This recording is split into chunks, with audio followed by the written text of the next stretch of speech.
Welcome to Messages from the Universe with Laurie Wondra.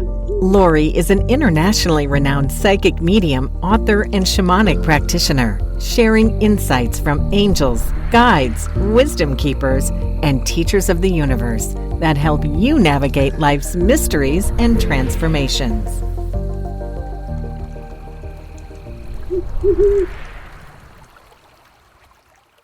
Hello, I'm Laurie Wondra, and thank you for listening. Today, I want to talk about the universal laws of the universe. We are in mid-year. We're headed into the summer solstice. It's a good time of year to check in on where we are, what we're doing, how we're doing it, and use the principles of the universe, use the vibration of energy, the tools, the helpers that are around us to help navigate this pivotal time. When I look at the energy that we're in right now and the energy of what's ahead for us, I thought it would be a perfect time to review the universal laws of the universe. These are tools that the universe has put in place. It's a fact of physics and energy. And if when we feel we're stuck or lost or stressed out, if we can remember these basic tools, I personally have found them incredibly helpful during various times in my life. So I thought it would be a great time to pull them out and share them with you again for this time of transformation. The law of vibration is one of those laws most people understand, that everything is energy and every particle in the universe is in a constant state of movement and it constantly carries energy. And this applies to everything. It applies to all the elements in the universe, like the planets and the stars, but it also applies to the chair that you might be sitting on right now, or the computer or the phone that you're holding in your hand. Everything has its own vibrational frequency or energy frequency. And high energy particles are naturally attuned to other high energy particles.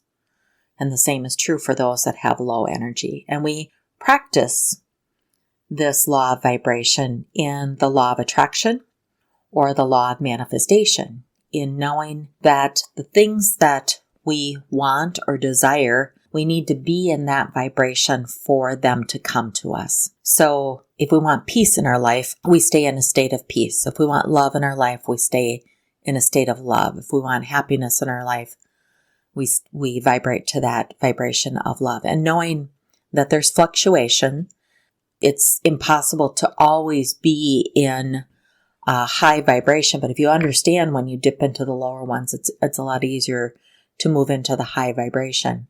And as we go into the summer and the rest of the year, it is important when you set your dreams or your visions to what you want in your life that you align your vibration. And that means that's through what you watch on social media or on TV.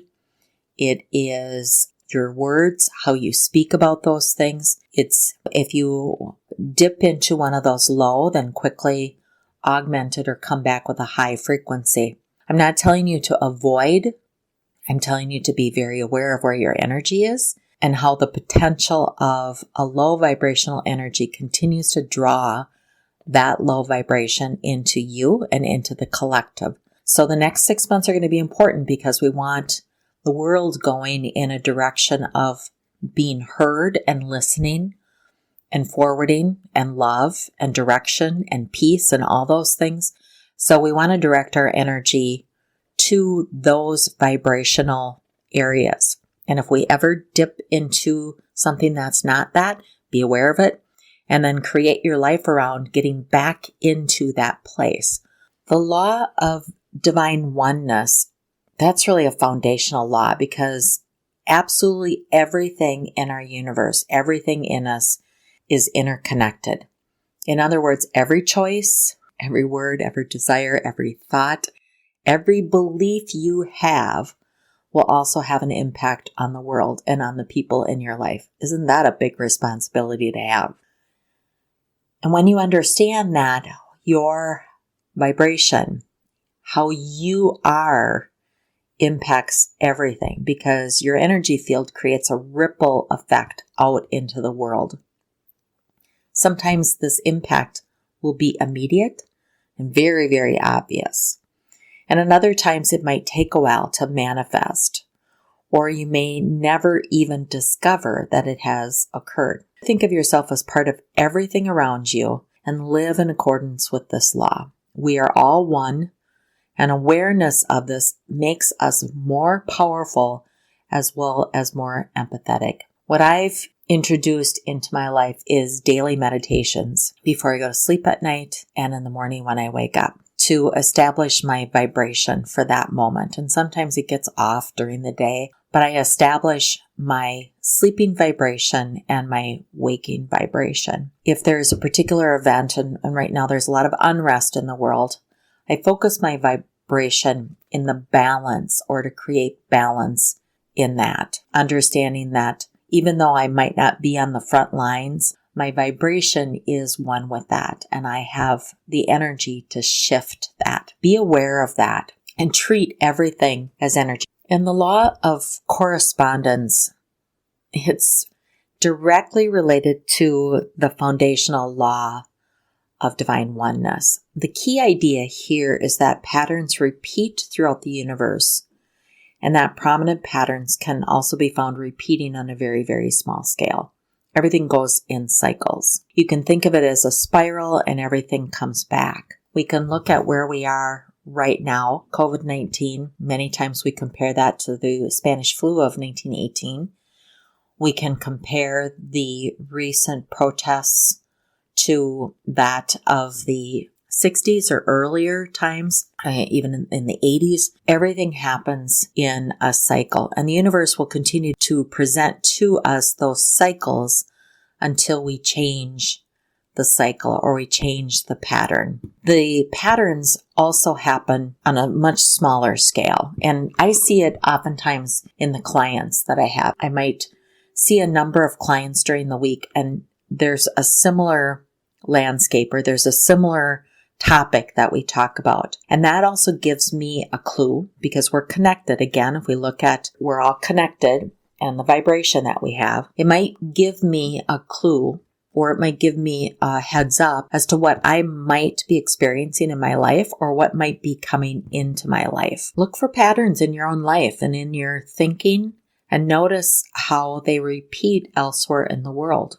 The universe is always giving us clues and messages. And so as you look for those clues and messages, do so. Consider the kinds of pattern changes that you might be able to make, and how those will create change on a larger scale. Again, through the law of vibration and through the law of divine oneness. Look for the patterns and interrupt the patterns. And on a small scale, you can over time have a large impact by just starting with you. And the law of attraction, I mentioned this earlier when we talked about the law of vibration. This tells us that like attracts like. We're like magnets. But in order to have the things you desire in life, you just get to work out how to vibrate on that same frequency as those things. The more general lesson here is that being positive, proactive, and loving, or having compassion, that attracts more of the same in your life. Meanwhile, pessimism, fear, lethargy, hate, those things will also lead you to generate more negative experiences in all aspects of your life. And really, it's an important time to know and to adhere and to really think about what it is you want to draw into you and into your community. By working to live more positively, even just for a moment or just today, you're already using the law of attraction to create a better experience for yourself, and because of law of oneness, for those around you. And this is why I'd mentioned I start my practice every day and I go to sleep resetting or establishing my frequency. And if I've got moments during the day where I feel like my frequency is off, I pause. I step into quiet time, do some meditation. Doesn't take long to just reset, to just say, I'm now moving into this vibration. I'm done with the lower vibration. I'm done with this emotion or this feeling, and now I need to move into a higher vibration. The next law is law of inspired action. And many law of attraction practitioners regularly say that they really wish that they had known about this law, the law of inspired action, at a much earlier stage. These two laws are so tightly bound together, and the inspired action law tells us that we must actively pursue our goals. One of my favorite examples of this is when we create a vision board. If we create a vision board, but we just prop it up and we can look at it every day, those things don't come into action. We need to create an action board. We need to have some sort of vibrational energy that calls to action or that moves us into action. Many people think that just by visualizing a goal and developing a positive attitude towards it will be sufficient to accomplish the law of attraction. However, the universe requires that vibration is movement, and we are required to take steps towards that thing that you want. Whether it's big or small, it instantly helps you to attract that relationship, abundance, whatever it is that you seek. But we can't just take a step and forget about it. We have to actively participate. It's that communication with the universe. The universe is always going to respond to us, and then we need to respond back to the universe. If we put a vision board out there and we aren't taking active steps towards those things, the universe really doesn't have anything to respond back to us on. So we need to take action on things. So that's why the law of attraction and the law of inspired action are so tightly coupled together. The law of perpetual transmutation of energy states that everything around us is in constant flux. You can't see all these changes because many of them exist at the cellular or atomic level, but they carry on and they are changing or shifting regardless. The reason that it's so important to be aware of this law is that it helps you see how you can trigger positive change. Specifically, keep in mind that high vibrations can trigger improvements in low vibrations. So, for example, if you're vibrating at a low frequency and exposing yourself to the high frequency of happy, maybe by encouraging a friend, it will naturally trigger an energy transmutation in you. Think how powerful that is for just a moment, because through the law of connectedness, if you can transmute your low vibration into a higher vibration by acknowledging someone else or loving someone else or complimenting someone else and transmuting that energy, you do that for yourself, but you also throw that back out into the universe to start healing that low vibration. You always can do big things on small scales. It just starts small, and that ripple effect operates hugely. So this is the law of perpetual transmutation. We're always transmuting energy. We're always changing energy. So just be very focused on what you're transmuting or moving from low to high. The law of cause and effect, that's probably one of the most straightforward laws of the universe. The law of cause and effect tells us that all actions have a corresponding reaction. You will already know this, of course, when it comes to the physical aspects of the world. However, maybe you haven't considered how this law might be applied to the spiritual aspects of the universe. Your spiritual life can impact the world around you, causing positive and also negative reactions. Similarly, your physical environment can have an impact on your spirituality, whether for good or not so good. So ask yourself what types of relationships you see between the spiritual and the physical and how you might want to change them. Now that's taking it very individual. So let's say you are in a job that you don't like. That's your physical environment. And how is that physical environment impacting your spiritual life, your emotional health, your mental health, and certainly your spiritual life? Let's say your home is very cluttered. The energy doesn't flow very well. That's another example of your physical life and how your physical presence might be impacting your spiritual or emotional. But now let's think about, if more individual, the food you put in your body, the things that you drink, the people that you are around. That's also part of your physical environment. and it might impact your emotional health and your spiritual. So be very cognizant about how all energy is connected and how making a slight change can shift. Decluttering a space can have a huge impact on your emotional being. Having a sacred space that you can do meditation can have a large impact on your spiritual. That's the law of cause and effect. Now, the law of compensation, according to this law, you will receive what you put out. This is similar to the law of attraction, but with a focus on the idea that compensation can come in many forms. It's not always money, it can be love, those types of things. For example, if you win a large amount of money, then you might think you're getting a reward. However, depending on how you have lived, your vast amount of wealth could lead to a worse life rather than a better. Essentially, you reap what you sow. I'm going to break this down to you receive a big reward, but you are not balanced in other ways. You might find that money quickly leaves you in one way or another. This law reminds you to be careful about how you treat others and indeed our planet, the planet that we live on. I look at this law too, like if I have an unexpected bill that comes up and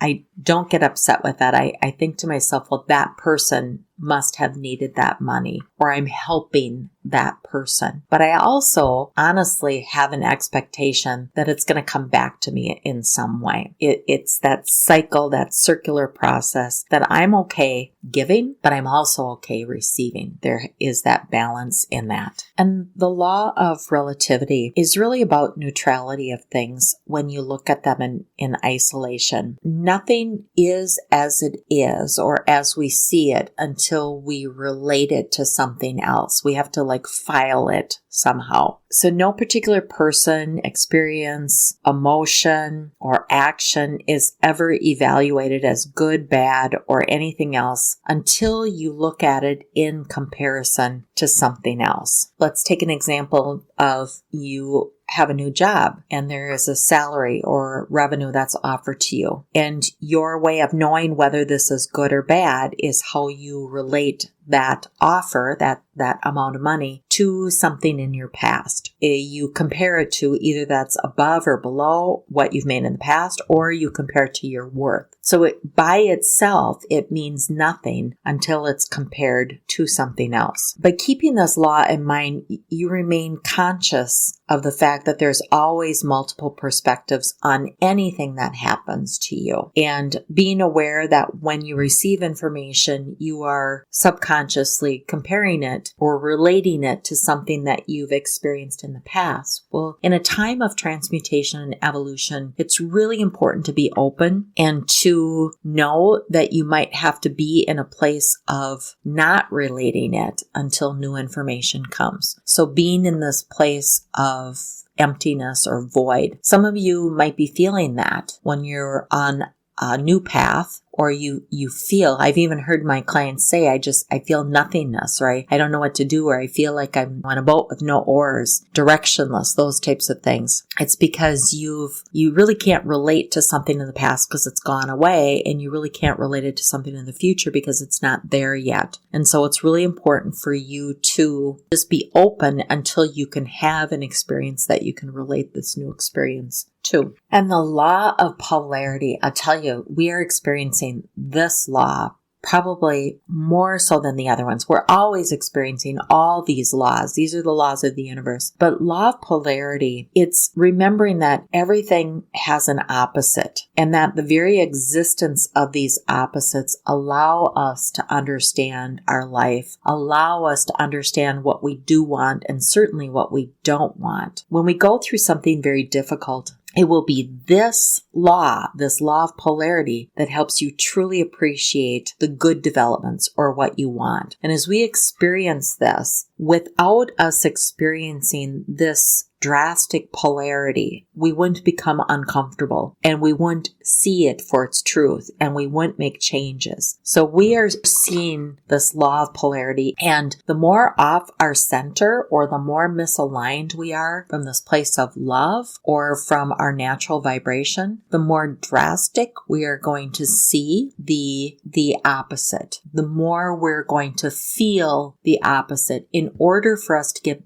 back to center of our heart. Now, this includes bringing up the crud or the stuff within us. This is the part of this June energy also is we too, we can find the examples of polarity out in our communities right now. We can find it in our political environments right now. We can find it in our healthcare systems. We can find it in our legal systems. We can find it in relationship. We can find it all over. But sometimes it's so deeply hidden within us, we can't find where we too have become misaligned from our heart. It's going to show maybe those places that we are misaligned. And the law of rhythm, this one's also sometimes called the law of perpetual motion, but the law of rhythm is really focused on movement.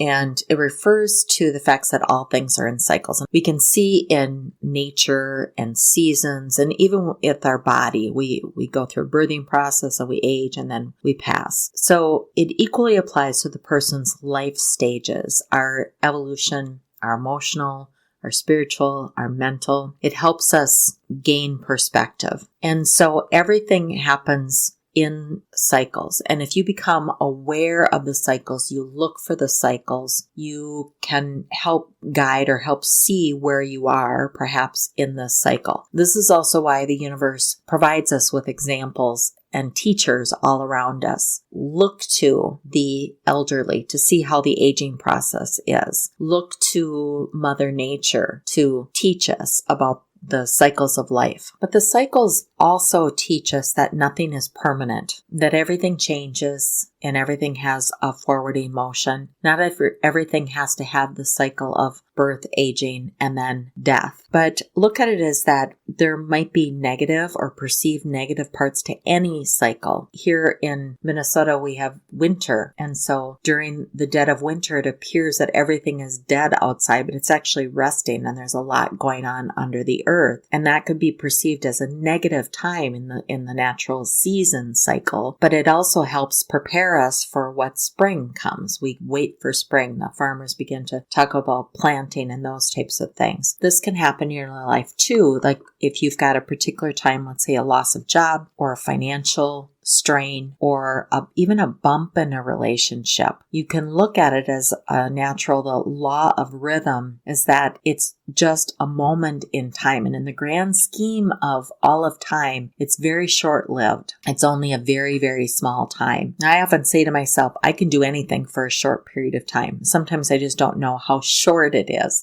Is it moments or is it a couple of years? But if you look at life through the lens that everything goes in cycles, everything's temporary, that even this too shall pass, this too shall move into a different cycle. And usually with the polarity, usually it comes to also an opposite or shifting into a different direction. And the law of gender, and this one isn't really talked about a lot, but we're seeing it certainly as we continue to evolve. This law of gender has little to do with biological sex. Rather, it refers to the fact that there's two major types of energy, masculine and feminine, just as there's yin and yang. We all contain a certain amount of both of this energy, the masculine and feminine. And we often struggle to find a way to achieve a balance between both. And if you are to live authentically and happy, there's times that we need to call out more masculine. And there's times we need to call out more feminine. And again, it has nothing to do with biological sex. This is purely energy. So think about the role each type of energy appears to play in your life. Where might you want to pull out more of the masculine and where might you want to pull out the feminine? I think back to my time in corporate America. I was an executive in information technology. So very masculine dominated field, but I would pull out my masculine energy. I had to when I needed to set direction for my teams, and I had global teams, and there were times I had to call on my feminine energy when I needed to use my intuition, when I needed to maybe approach something more from a heart-centered standpoint, from a drive. Balancing my energy worked incredibly well for me, and I was very aware of when it didn't work well and I needed to adjust that. I guess the point that I want to make is be aware that you're both masculine and feminine and it's both healthy and you need both of it. And where are there times that you need to draw more on the masculine and where are there times that you need to draw more on the feminine? So when I look through these 12 universal laws and I think about what's happening now today in this time period right before the solstice, and there's lots of world events, I can go through and I can apply every single one of these laws. Going back to these help remind yourself as to how to use the principal constructs of energy and our soul and why we're here and the experiences and the relationships that we have with each other. How do we use all of that to navigate? We're not here just willy-nilly. We do have compasses. We do have a steering wheel. We do have gas in the tank. We're ready to go, but sometimes we forget. We have tools. We have helpers. We have a map that we came here that helps us navigate. And certainly the laws of the universe are there, always in the background. It just helps to remember that by using these laws, principles of physics, and the laws of energy, it makes our navigation a little bit easier. I'm Laurie Wondra of Your Life Core, and I want to thank you today for listening. Thank you for listening to Messages from the Universe. For information about Laurie Wondra's current events or to schedule a private session, visit her website, yourlifecore.com. You can also subscribe to her monthly newsletter. Laurie also shares inspirational and informational messages on Instagram, Facebook, and LinkedIn. Thanks again for listening.